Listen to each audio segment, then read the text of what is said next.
Welcome back to the Phone Transformer. Today we're going to show you how to find contacts on Instagram. It's quick and easy. Now let's get started. Method 1. Syncing contacts. Step 1. Open the Instagram app on your phone. Step 2. Tap on the profile button at the bottom right corner of the screen. Step 3. Tap on the 3 lines at the top right to open the menu. Step 4. Select Account Center at the top of the menu. Step 5. Scroll down and choose your information and permissions from the options. Step 6. Tap on Upload Contacts at the bottom of the screen. Step 7. Select Instagram from the list of apps. Step 8. Toggle on Connect Contacts to allow syncing with your phone's contacts. Step 9. If prompted, enable full access to your contacts for Instagram. Method 2. Finding contacts to follow. Step 1. Tap on the profile button at the bottom right of the Instagram app.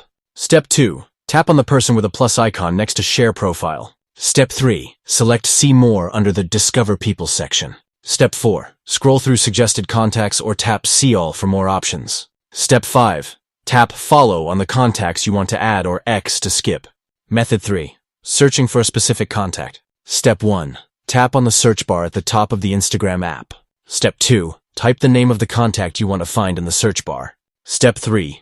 Instagram will show matching profiles from your synced contacts. Step 4. Tap Follow to add them to your network. And that's it. Thanks for watching, and please subscribe to the channel.